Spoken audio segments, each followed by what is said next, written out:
actúan. ¿Cuáles son las hormonas que actúan con estos esquemas? Es decir, son aquellas hormonas que no tienen una estructura adecuada para poder atravesar la membrana, sino que tienen que actuar en un receptor específico sobre la membrana. Y ese receptor es el que se acerca a la proteína G, y la proteína G pasa a activar la fosfolipasa C, y la fosfolipasa C actúa sobre un componente de la membrana celular, que es un fosfolípido, hidroliza el fosfatidilinositol. Ese fosfatidilinositol le va a dar, por un lado, el diacilglicerol, y por otro lado, el inositol trifosfato, que es lo que tenemos acá, el IP3. Ese IP3 va a parar al retículo endoplásmico y va a activar el calcio a través de la calmodulina. Y esto es lo que va a permitir la fosforilación. El calcio es otro segundo mensajero junto con el diacilglicerol, y van a activar la proteína quinasa C y van a fosforilar una enzima, de manera tal que va a quedar activada por acción del fosfato. Bien. Si tienen alguna pregunta, los escucho.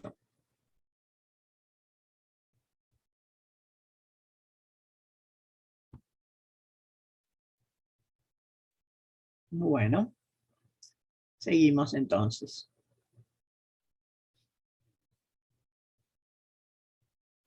Pasamos a las hormonas liposolubles. Las liposolubles tienen libertad de paso a través de la membrana, por lo tanto, las células blanco permitirán el ingreso de la hormona. Esas hormonas, que pueden ser hormonas esteroides, por ejemplo, van a tener en su interior algún receptor específico. Ese receptor específico, que ustedes lo ven a en la mitad de la célula, se une con la hormona, forma un complejo hormona-receptor que ingresa al núcleo y actúa a nivel de los cromosomas para modificar el proceso de transcripción. Recordemos lo que era la transcripción en la biosíntesis de proteínas, es decir, están actuando estas moléculas sobre la síntesis del ARN mensajero. Bien. Y entonces, una vez que se generó el ARN mensajero, sale del núcleo y pasa al proceso de traducción, es decir, que va a generar una determinada proteína a partir de la información que obtuvo del ARN mensajero.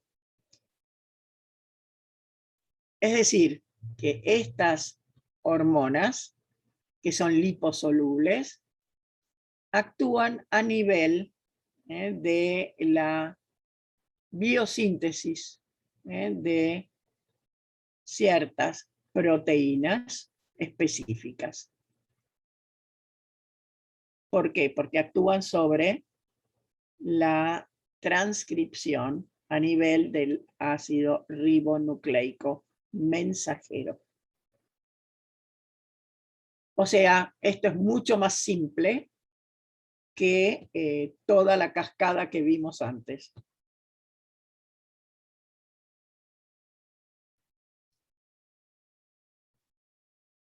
Bien. ¿Alguna pregunta?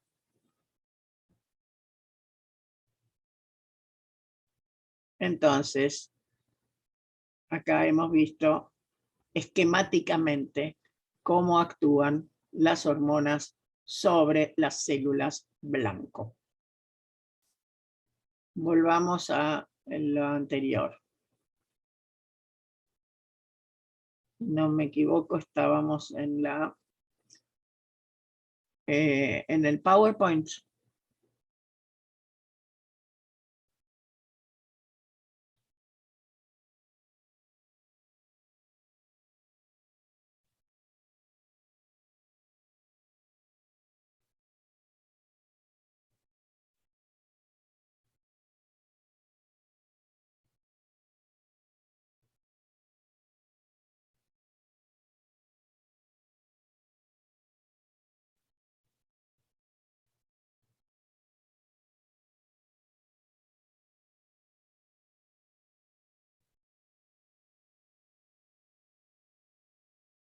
Bueno,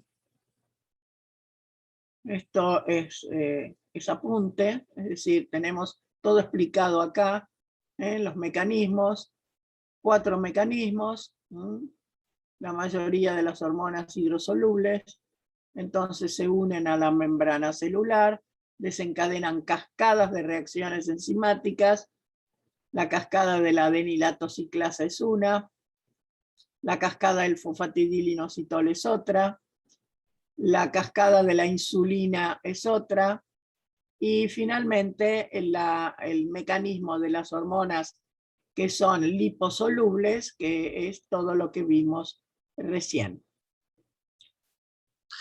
Ana, ¿esto querías que ponga o querés que Sí, vaya está al bien. PowerPoint? Perfecto. Después Ok, volvemos al PowerPoint. bueno. Acá estamos bien. O sea, hemos resumido bien lo que hemos visto en los esquemas. Adelante. Bien. Ahí tenemos explicados cada uno de los mecanismos de acción de las hormonas hidrosolubles.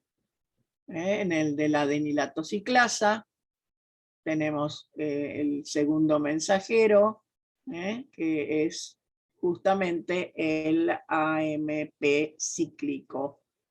Primer mensajero es la hormona que se fija sobre el receptor y activa a la proteína G y la proteína G a la adenilatociclasa. Y así sucesivamente. Adelante. Esta es la explicación de lo que estuvimos viendo. ¿Cuáles son las hormonas que utilizan como segundo mensajero el AMP cíclico? La histamina, que es una hormona del estómago. La acetilcolina, que es una hormona que actúa sobre sobre el músculo cardíaco. El glucagón, que es una de las que vimos, que actúa en el hígado específicamente y un poco en el tejido adiposo, pero tenemos en el tejido adiposo y en la corteza adrenal el ACTH, la TSH que actúa en la tiroides, la enzima luteinizante que actúa en el cuerpo lúteo y la vasopresina que actúa en el riñón. O sea, ¿qué es lo que se modifica en el caso del AMP cíclico? Se aumenta la secreción de ácido por la mucosa gástrica. Se dispersa la melanina y disminuye la agregación de las plaquetas en el proceso de coagulación. Ahí tienen efectos que producen justamente este segundo mensajero, el AMP cíclico, sobre diferentes procesos. En la mucosa gástrica, por ejemplo. en donde se genera la melanina y a nivel sanguíneo sobre la agregación plaquetaria. Adelante.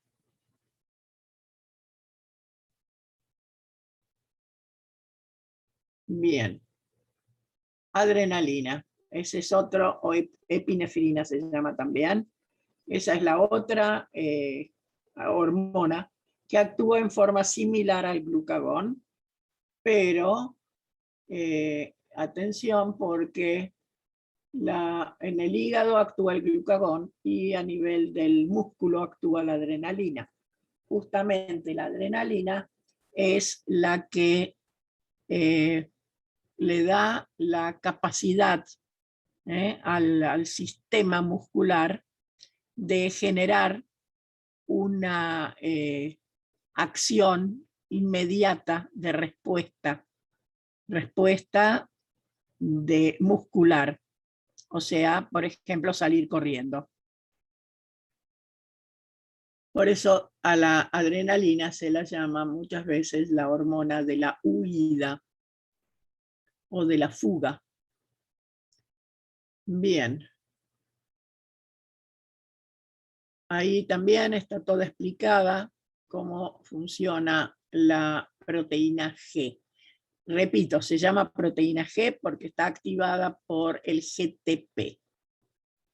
Si bajamos un poco, tenemos otra vez un dibujito con lo que sucede para activar la adenilatociclasa. Fíjense, receptor desocupado. Y el receptor se ocupa con la hormona. L es la hormona a la derecha. Ahí comienza con la fijación del ligando. Ese ligando se llama L porque es un ligando. R y G entonces son el receptor y la proteína G respectivamente, y C es la ciclasa inactiva. Cuando se fija la hormona, que es el ligando, al receptor, inmediatamente se produce una acción sobre la proteína G. El GTP activa a esa proteína G y se une a esa ciclasa inactiva que teníamos. Inmediatamente esa ciclasa, que es adenilatociclasa, actúa sobre el ATP desprendiendo pirofosfato y dando el AMP cíclico. Ahí lo tienen todo explicado. ¿Qué pasa después? La hormona se separa y ese AMP cíclico va a activar seguramente a otras enzimas que son las que hemos visto para el metabolismo del glucógeno. Adelante.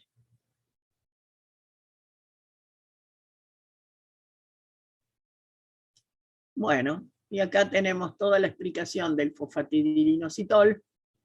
Recuerden, fosfatidilinositol 4,5-difosfato, que es un componente de membrana. Tenemos una fosfolipasa que va a hidrolizar y va a dar por un lado el inositol trifosfato y por otro lado este inositol trifosfato va a actuar sobre los canales del calcio en el retículo endoplásmico. Y ahí entonces se va a generar el ion calcio transportado por la calmodulina. Eso es todo lo que estuvimos viendo en los dibujos. Así que recuerden que el diacilglicerol es el segundo mensajero, y el calcio también es un segundo mensajero, se podría decir. Adelante. Estos van a actuar sobre la glucógeno sintetasa y sobre la proteinquinasa. El mecanismo de la insulina por ahí es bastante parecido, pero recuerden que no se sabe estrictamente cómo funciona. Sin embargo, es una hormona muy importante porque es la única hormona hipoglucemiante. ¿Qué quiere decir eso? Perdón. Vamos a clasificar a las hormonas que actúan sobre el metabolismo de la glucosa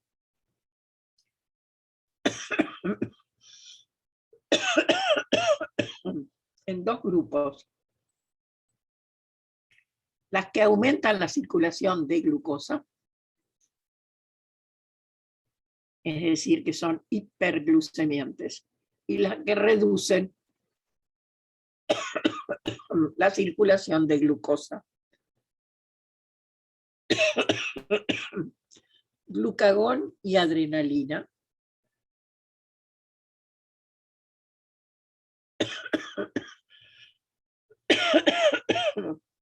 Bueno, discúlpenme, sí.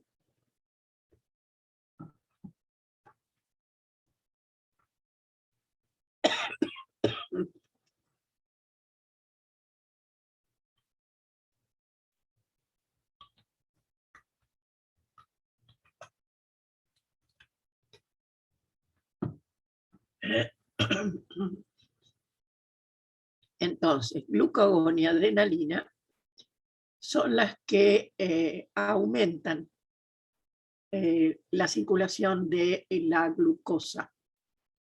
Es decir, aumenta la concentración de glucosa en la sangre. Eso es lo que se llama hiperglucemia. En cambio, la insulina es la que disminuye la cantidad de glucosa en circulación sanguínea. Eso es lo que llamamos hipoglucemiante. Estas tres en realidad, son dos hormonas hiperglucemiantes y una sola hipoglucemiante, constituyen de una forma muy importante todo lo que tiene que ver con la cantidad de glucólisis, porque depende entonces si va a haber más glucosa en circulación o menos glucosa en circulación. ¿De qué manera se retira glucosa de la circulación, que es lo que hace la insulina? Formando en el glucógeno hepático o muscular mayor, es decir, fijando mayor cantidad de glucosa en las ramas disponibles del glucógeno. En cambio, el glucagón y la adrenalina lo que hacen es recortar las glucosas, es decir, hidrolizar las glucosas de las ramas disponibles del glucógeno. Bien. Adelante.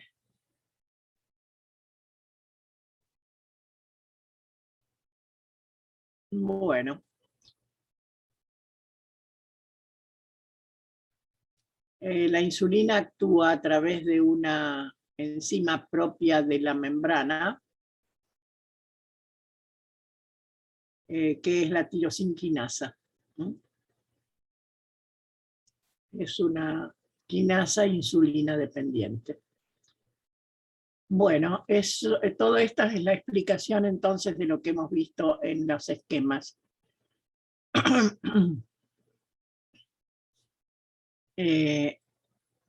Las que actúan a nivel del núcleo, ya hemos visto cómo funcionan también.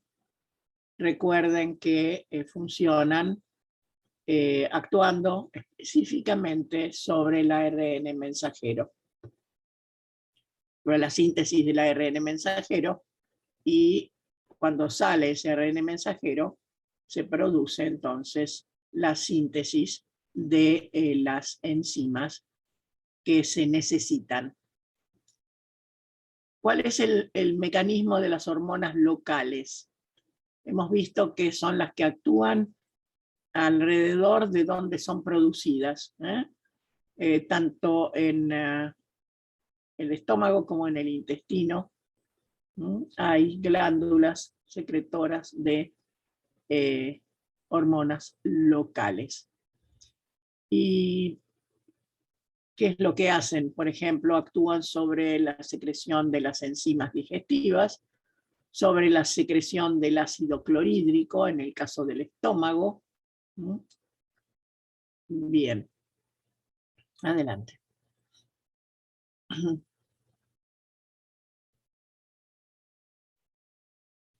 Bueno, entonces,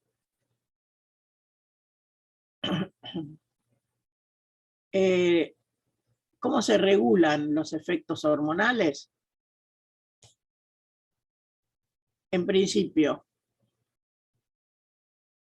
a partir de la síntesis y secreción de lo que llamamos primer mensajero,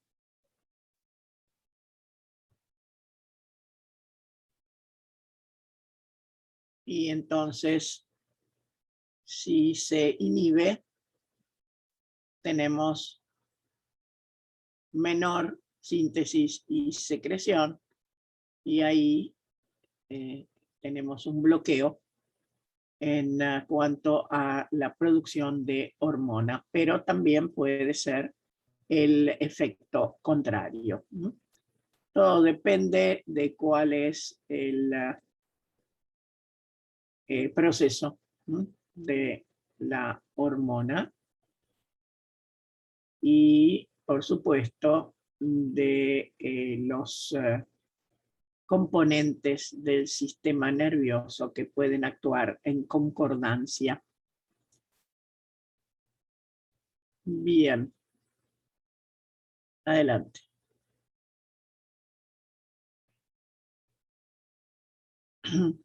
Bueno. En el caso del metabolismo de los hidratos de carbono, también tenemos acción de las hormonas sobre distintas rutas. Por ejemplo, la gluconeogénesis, que es la que conduce a la síntesis de glucosa 6-fosfato, la insulina la bloquea.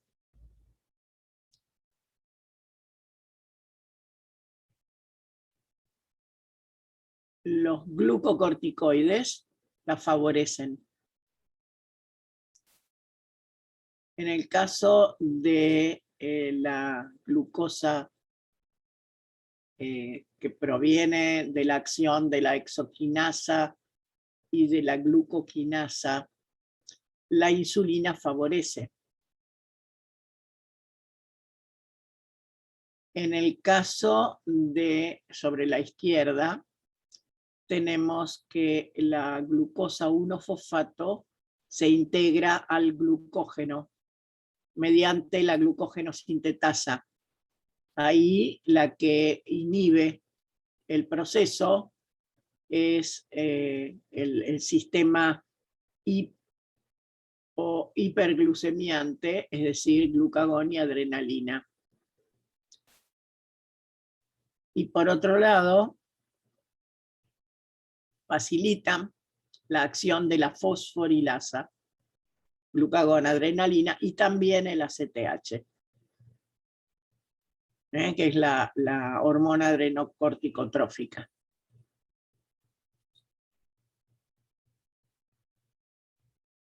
Bien.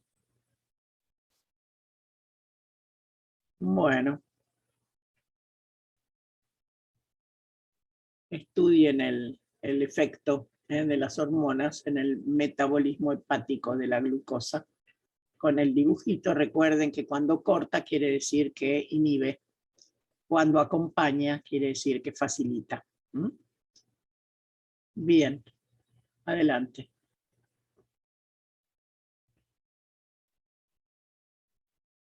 Bueno.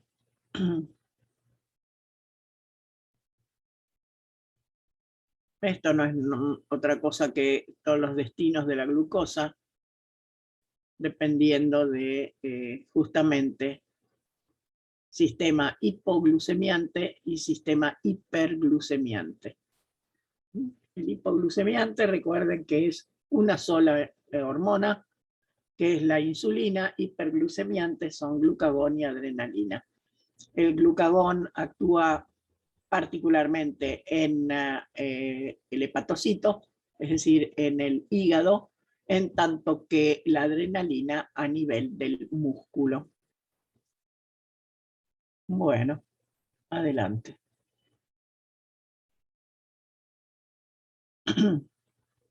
Bien, ahí tienen justo los detalles y hay algo interesante acá que es el transporte de la glucosa a través de la membrana plasmática, favorecido por la insulina. O sea, la insulina lo que hace es permitir el transporte de la glucosa. Es decir, que permite la entrada a la célula de la glucosa. Y una vez que la célula captó glucosa, inmediatamente le coloca un fosfato para que no vuelva a salir. Porque si la glucosa está libre, entra y sale fácilmente, atraviesa fácilmente la membrana. Entonces, una vez que está dentro de la célula, inmediatamente es fosforilada la glucosa, se forma glucosa 6-fosfato, que es lo que impide que la glucosa salga. Acá vemos abajo todo el dibujito de la acción de la insulina. Fíjense que ahí está en la izquierda, está el hueco donde se ubica la insulina, es decir, el receptor para la insulina. Ahí tenemos una proteína receptora de la insulina y la proteína de transporte para el ingreso de glucosa. Cuando se fija la insulina, se activa la proteína de transporte de glucosa y ahí es donde la glucosa puede atravesar la membrana, quedarse adentro, y una vez que está la glucosa dentro de la célula y vemos glucosa intracelular, ahí se coloca rápidamente el fosfato para impedir que la glucosa salga. Adelante.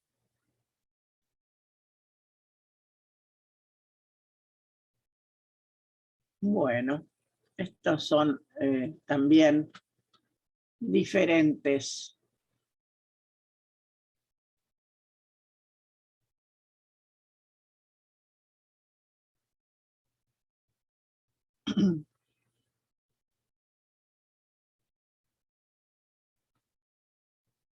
diferentes rutas metabólicas donde el control hormonal, ya sea en el hígado o en el músculo, tiene que ver con la degradación de glucógeno.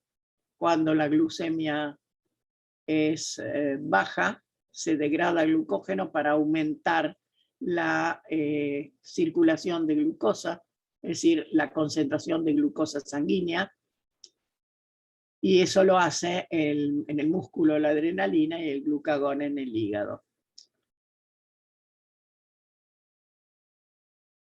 Recuerden entonces que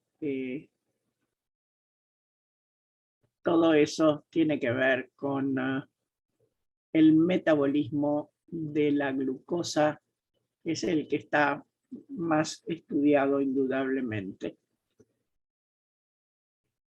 Recuerden que en el metabolismo del glucógeno teníamos las dos enzimas, la que genera el agregado de glucosa al glucógeno preformado, y por otro lado la enzima que tiene que ver con la hidrólisis de moléculas de glucosa desde las ramas del glucógeno.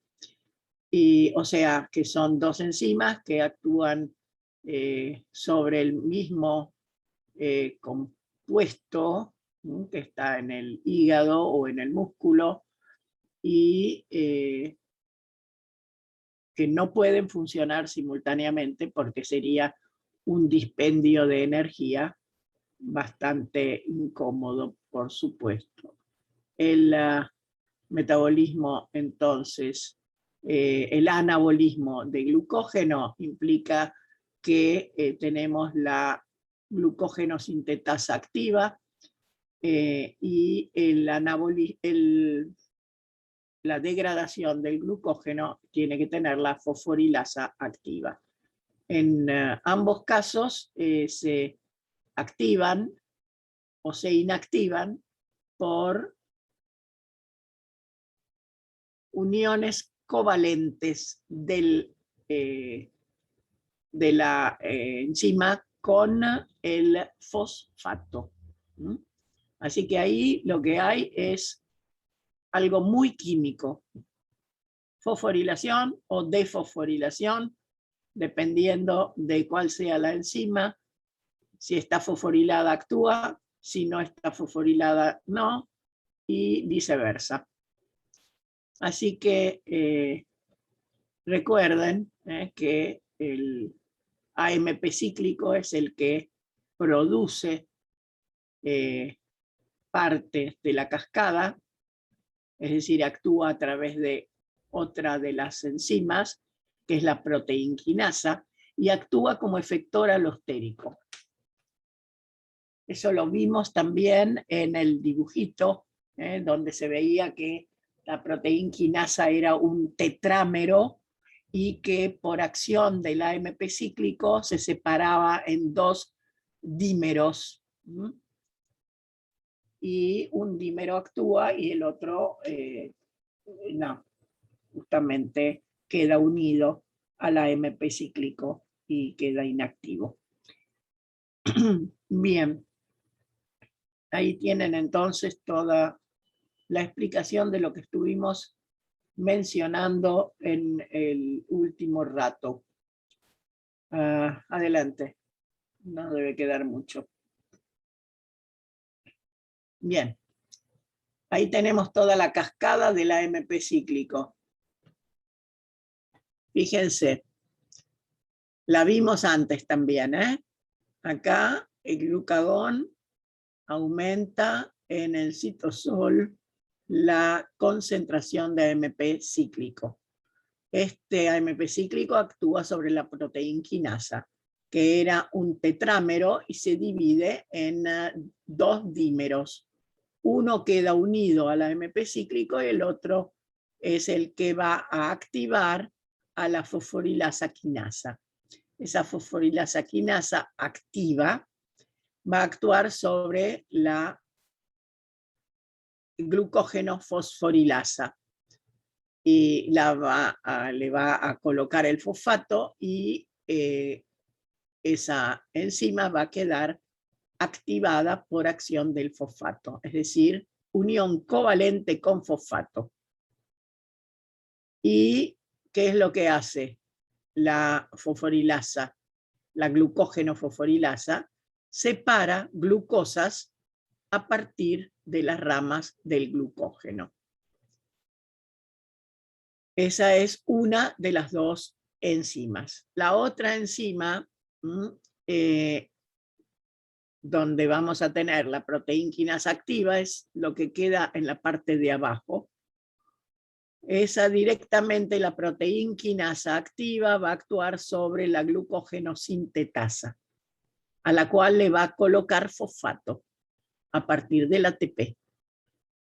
Ese fosfato que se coloca en la glucógeno-sintetasa automáticamente la inactiva. Por lo tanto, no se sintetiza glucógeno por agregado de glucosas. Y eso es lógico, porque simultáneamente estamos retirando glucosas del glucógeno.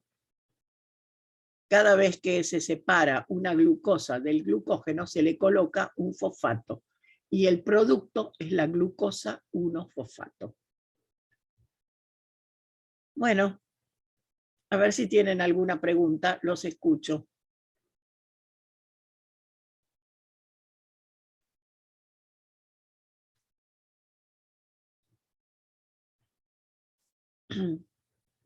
Hay otros mecanismos en cascada, además de la del glucógeno. Tenemos la lipasa, y creo que la hemos mencionado, la lipasa hormona dependiente. La lipasa es inactiva y por acción del AMP cíclico se activa y puede actuar sobre los triglicéridos, dando diglicéridos y ácidos grasos libres, monoglicéridos y ácidos grasos libres, y glicerol y ácidos grasos libres. Entonces ahí tenemos la activación de la lipasa por acción hormonal. Es una lipasa hormona dependiente. ¿Quién será la hormona? Ahí tenemos la posibilidad de que sea una hormona específica que va a actuar sobre el receptor para activar el AMP cíclico. Adelante. Bien, entonces ahí con eso no solamente tenemos el caso del glucógeno, sino que tenemos también el caso de los triglicéridos, por acción de la lipasa hormona dependiente.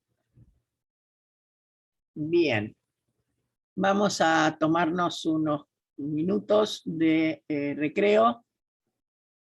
Así mientras tanto veo qué es lo que pasa, que no entra la parte de introducción, ¿no? Voy a tratar